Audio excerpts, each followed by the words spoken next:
Welcome to this 17th lecture on calculus of variations. In the last video, what we have done is we have derived the Euler's equation for functionals where we have like functional depending on more than one functions. So we had something like this.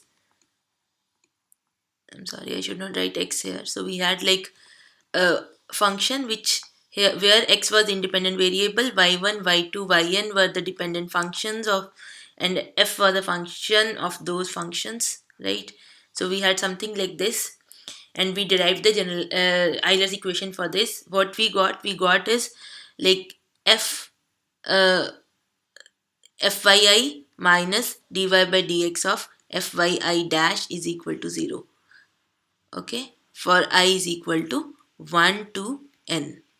These were the n equations. I'm sorry, here you should have y1 dash, y2 dash and yn dash also, right? So this is what we have derived in the last lecture. Now we will try to use it. There is one famous example of geodesics where you can actually use it, right? So, and this geodesics is an interesting topic, independent interesting topic. So we'll concentrate on this little bit. So what is a geodesic?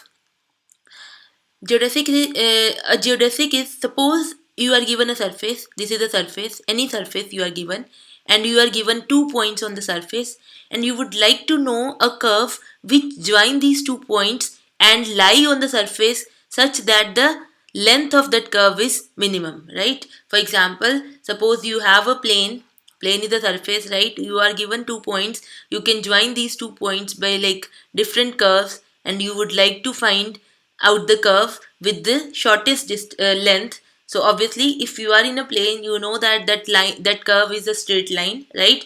But suppose we are on a sphere, we are on the surface of a sphere, and we are given the 2 points on the sphere, and we want to know that which is the curve which joins these 2 points and also lie on the sphere such that the length of that curve is minimum. So that is a geodesic. So basically geodesic is given a surface and 2 points on that surface. You want to know what is the curve which join these 2 points and have the and that curve has the shortest length. So this is the geodesic. Actually this geodesic this word came from the word geodesy. Geodesy is the science of measuring shape and size of earth. So basically in the original sense, when this subject was like in the beginning, when this subject started, the geodesy was like we wanted to find out the shortest routes between 2 points on the surface of earth. So basically that is actually needed in transportation. We wanted to know that suppose this is some city A and this is some city B, they are on the earth, right? And earth is spherical, almost spherical, and we wanted to know that which is the curve, okay, joining these 2 points, which is having the what is that curve joining these 2 points which is having the shortest length. This is what we wanted to measure, but then this subject was like generalized to any kind of surfaces. Like for earth we had the surface as sphere, but then the subject was generalized to general mathematical surfaces. For example, now if you are given a cylinder and you want to know that what is the curve which joins these 2 points on the cylinder with the shortest length, so we can deal with those problems under the subject of geodesics. Let's see, it's very simple, very like easy to deal these things. Let's see how we can deal with these things.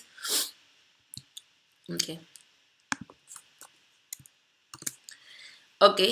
so if you are given a surface, this is suppose my coordinate system. I have this x, y, z, right? And you are given a surface somewhere here. Then a surface in 3 dimension is actually a 2 parametric surface, right? It depends on 2 parameters. For example, in case of sphere, right? If you want to write down the equation of sphere, the best way is spherical polar coordinates. And in spherical polar coordinates, the equation of sphere is that r is constant. Okay, the radius of the sphere is constant. That is the definition of sphere. Therefore, and there are 3 parameters in spherical polar coordinates: r, theta, and phi. And if you are on the sphere, then r is constant. So it means that every point on the sphere is determined by these 2 parameters, theta and phi. Okay, and similarly, you can see that any surface is actually a two parametric thing. So you need two parameters to specify your surface. So suppose this is a general surface, these are the particular, like sphere and cylinder are the particular surfaces, but suppose I am given any general surface and I am saying that u and v are the parameters which define that surface. So it means that every point on the surface I can specify with two parameters u and v. So for defining the point on the surface, I need x coordinate, y coordinate and z coordinate. So it means that the x coordinate is defined by the parameters u and v, and y coordinate is defined by the parameters u and v, and as well z coordinate is defined by the parameters u and v. Okay, so suppose this is a two parametric surface which I am given, like, okay, so this is like, I can write it like r is a vector. Vector means that it denotes this point, okay, x y z. So basically I don't actually need to write it like this. You can just write it like x is a function of u comma v, then y, then z, and so on. Okay, now if I want to measure this length, okay, so that will be a sum of these small lengths. So this is ds, okay, not dx, I'm sorry, this is ds. Okay, and what is ds? Suppose this point is having coordinates x, y, z, and this point is having coordinates x plus dx, y plus dy, and z plus dz.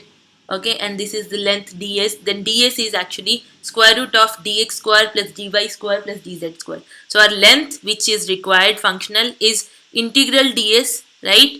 And that ds is square root of dx square plus dy square plus dz square, right? Now we want to compute dx, right? Now what is dx? X is a function of u and v, right? Now use your the definition of partial derivatives. So you have this dx as the total derivative is equal to partial derivative of x with respect to u times du plus partial derivative of x with respect to v times dv, right? So it means that dx square will be the square of this thing, right? So that will be a plus b square. Use the formula. You have a square plus 2ab plus b square. Similarly, you have dy square and you have dz square, right? So you have dx square, dy square and dz square. Now you can add these three quantities and take the square root, okay, to obtain the length.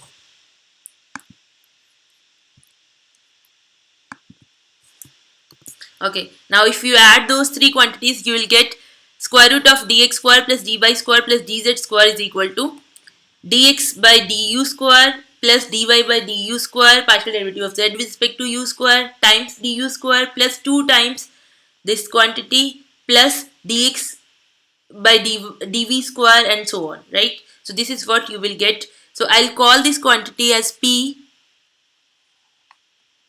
just to make the notation simple. I'll call this quantity as q and I'll call this quantity as r, right? So you have this square root of dx square plus dy square plus dz square is equal to p times du square plus 2q. I'm sorry, here you have du times dv also, okay? So you have p times du square plus 2q times du dv plus r times dv square. So now I can like treat it as that u depends on some parameter t and v depends on some parameter t, right? Then you can write it like this: p du by dt square plus 2q du by dt dv by dt plus r dv by dt square times dt. So this is the derivative of u. So this is p u dash square plus 2q u dash v dash plus r v dash square dt. So you have your functional as a function of two functions, right? You have u and v, two functions, and your functional depend on those two parameters.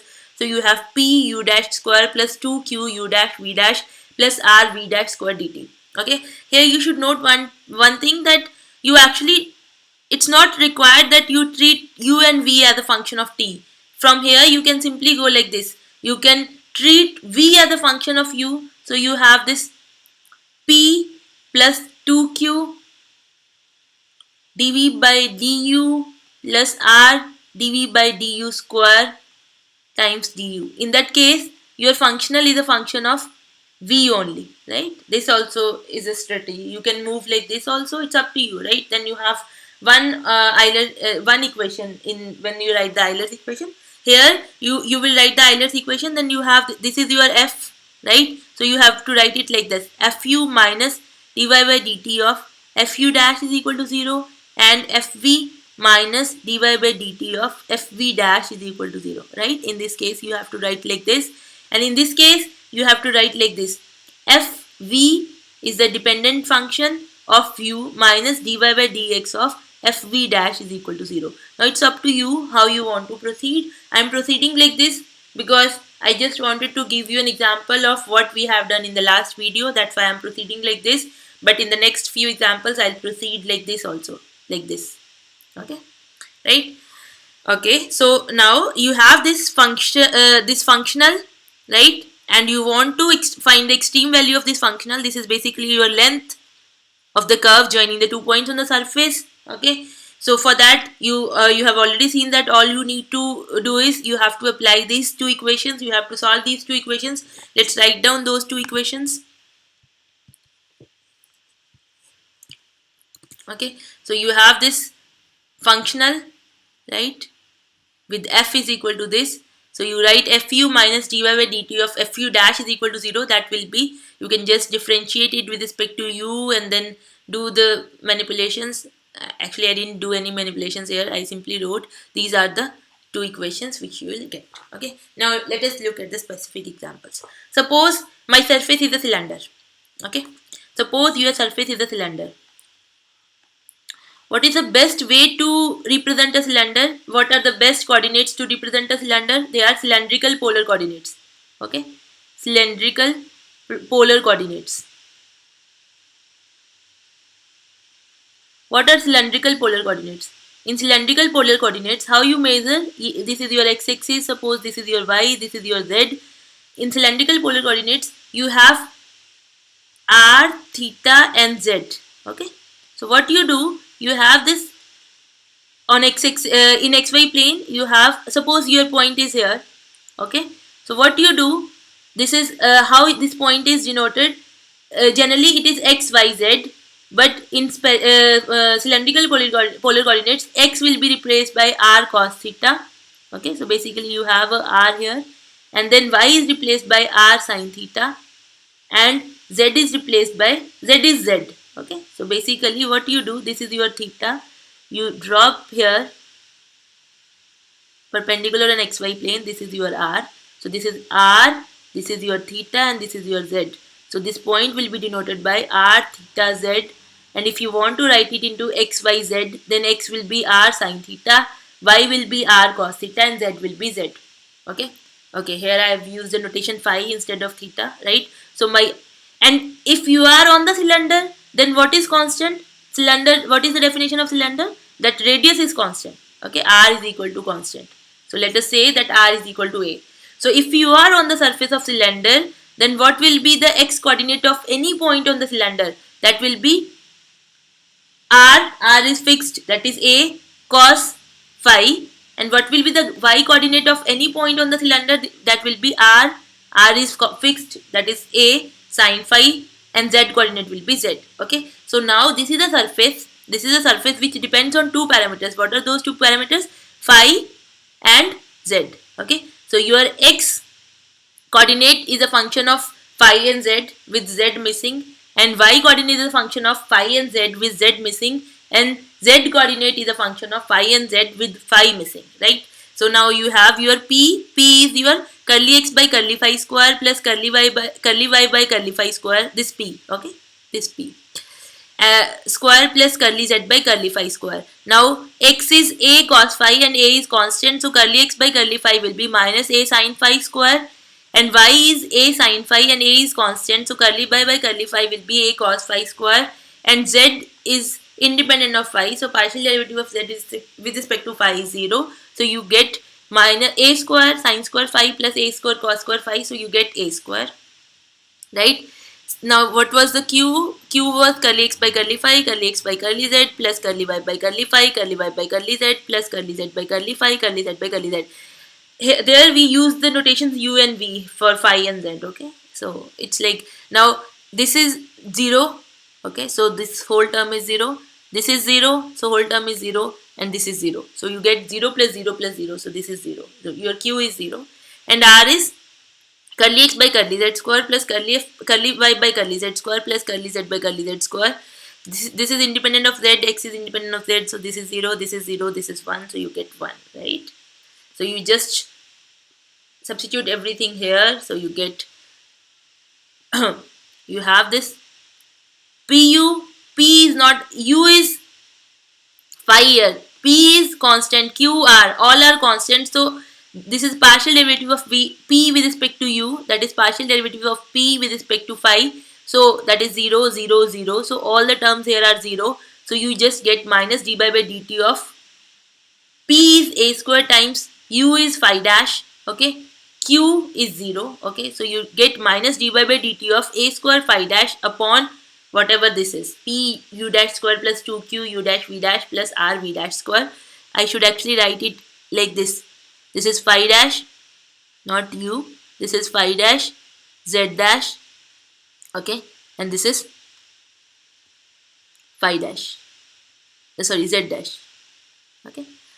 And similarly for the second equation, this first term is 0 and you have this q is 0, so r is 1, so this is v is your z dash, v is z, so this is z dash upon, again you have to write like this, this is phi, this is phi, this is z, this is z, okay.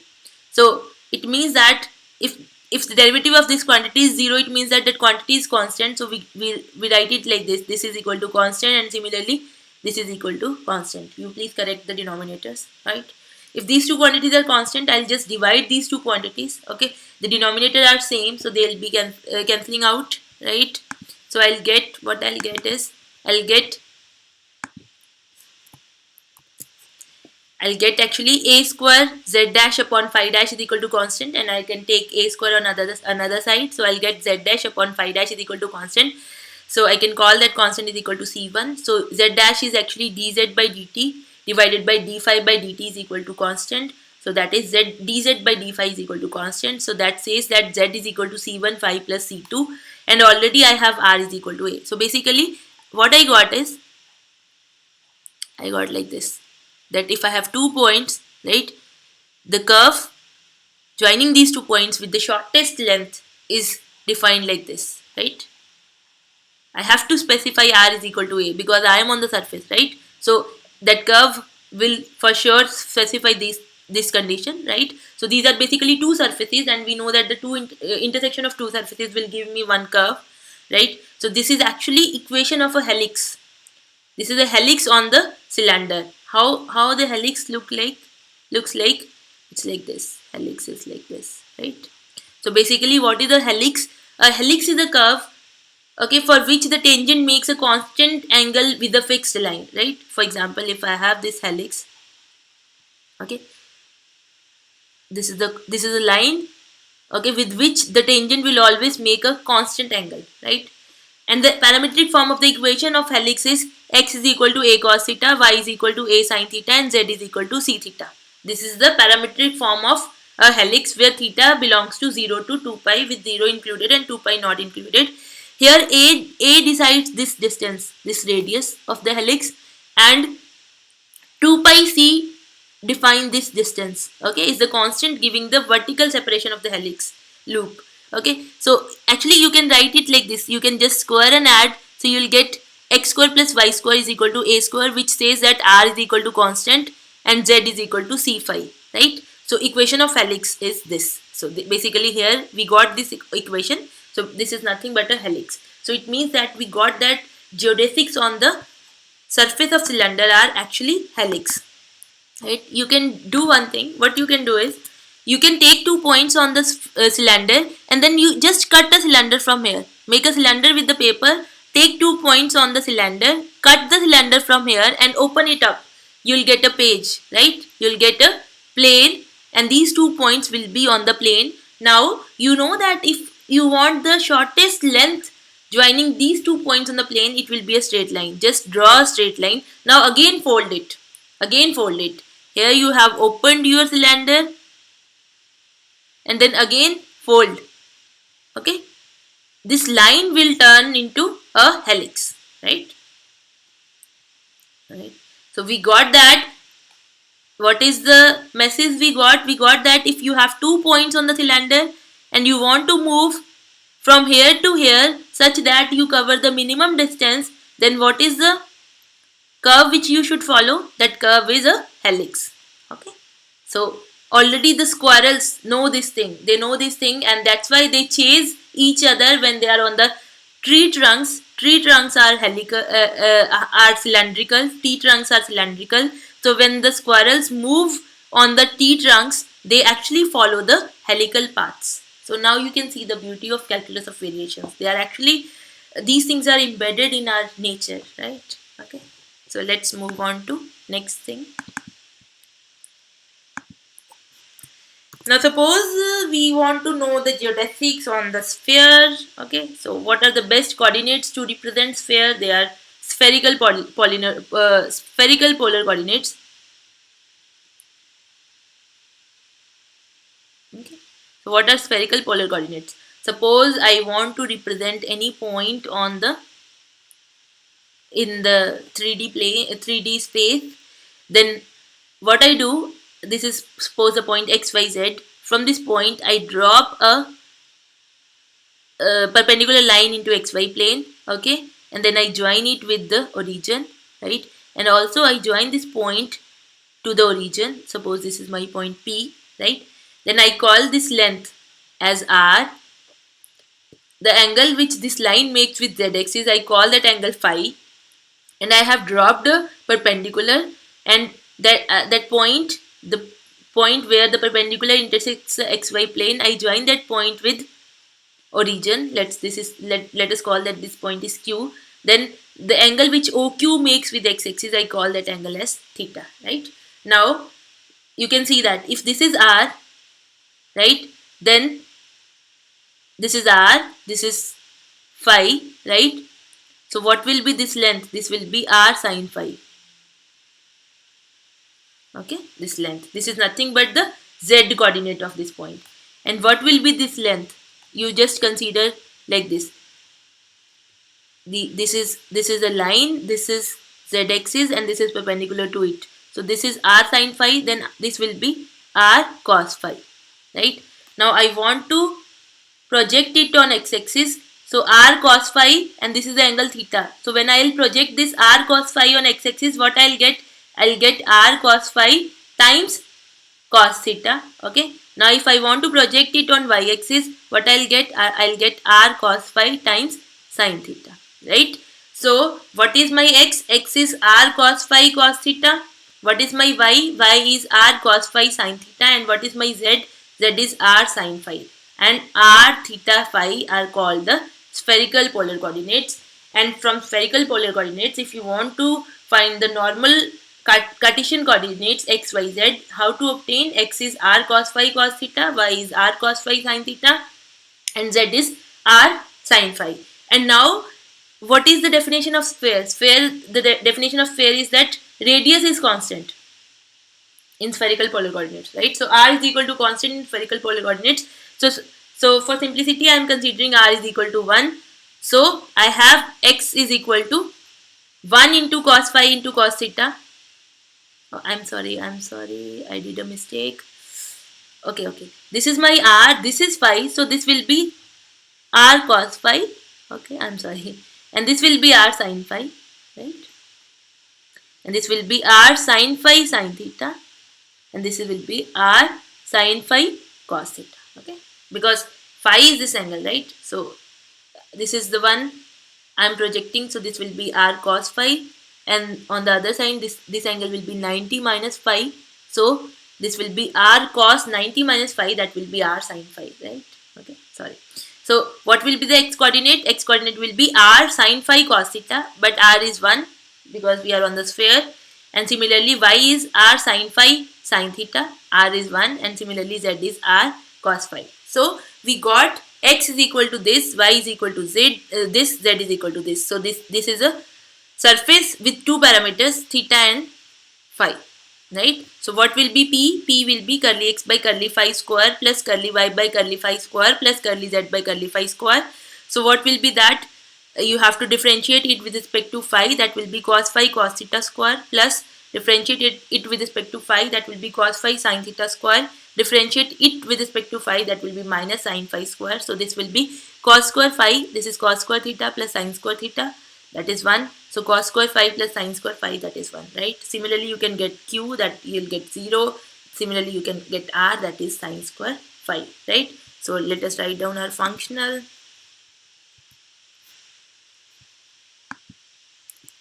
Right, so you had this functional p, u is actually your phi and v is theta, so you have p d phi square plus 2q d phi d theta plus r d theta square. So p is 1, q is 0, r is sin square phi. So you get like this. Now it's up to you, right? If you want to make it a functional of dependent on two functions, you can just consider phi is a function of t and theta as a function of t, but I'm not doing that. I'm just considering theta as a function of phi. So I have this 1, I can write it like 1 plus sin square phi d theta by d phi square times d phi, right? So I have this f is 1 plus sin square phi d theta dash square. So this is j of phi, right? Treat x as theta dash, theta as x, this as y. No, I'm sorry, I'm doing mistakes here. So this is the dependent variable, theta is the dependent variable, so this is j of theta, right? So your phi, treat phi as x and this as y, so you have to write the equation like fy minus dy by dx of fy dash is equal to 0. So you have f theta minus dy by d phi of f theta dash is equal to 0. Now this is your f, there is no explicit theta, so this is 0 minus dy by d phi of f theta dash is equal to 0. F theta dash is, you have to differentiate this thing with respect to theta dash, so this is the differentiation, right? So you get that if the derivative of something is 0, it means that something is constant, so you get sin square phi times theta dash divided by square root of 1 plus sin square phi theta dash square is equal to, okay, that is constant. So you can just do some manipulation. For example, just square and take this quantity here, you will get sin raised power 4 theta for phi theta dash square is equal to c square 1 plus sin square phi theta dash square. You can bring the terms containing the theta dash square on the left hand side. You can compute theta dash is equal to this thing, right?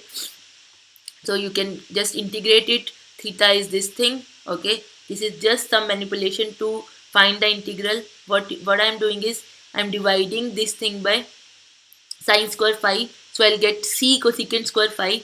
One sin phi will be cancelled, sin square phi will go inside, so I'll get 1 minus c square cosecant square phi. Now you put cot phi is equal to u, then du will be minus cosecant square phi d phi, so you will get theta is equal to, this will be utilized, minus c du 1 minus c square. Now cosecant square phi is 1 plus cot square phi and cot is u, so this is minus c square 1 plus u square, right? Now you have to just integrate this thing, right?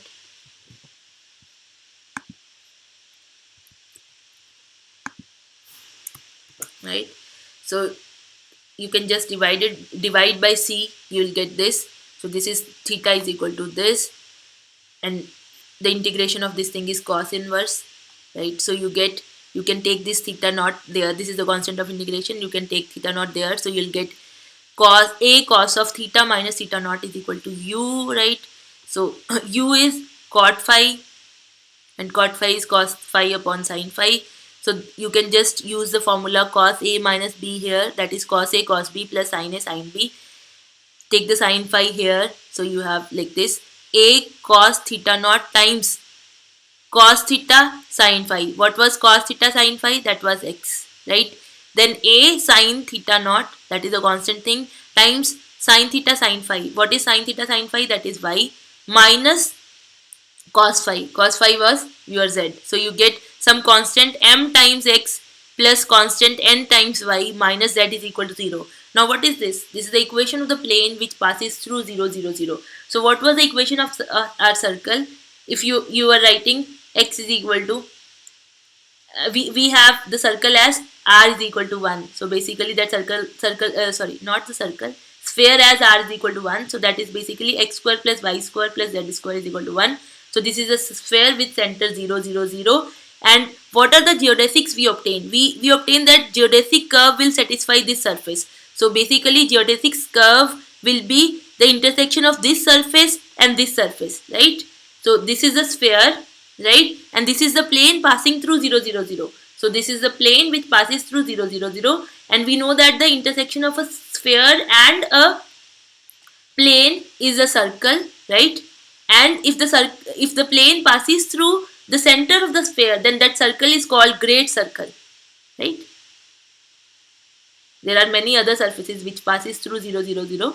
So we can have many geodesics. Okay. So we know that the geodesic of a sphere is along the great circle of the sphere, right? So that's why now our Earth is spherical. So planes, when they fly, they follow the path of great circle, because that is the shortest distance between 2 points, okay, between two cities on the surface of the Earth, right? So what we got that in case of cylinder, the geodesics are helix, cylindrical helix, and in case of sphere, the geodesics are great circles. Now we will see the case of cone, that is similar. Okay. So again here we will use the spherical polar coordinates. Okay. What is the equation of a cone in spherical polar coordinates? Can you tell? So I have this cone, say, right?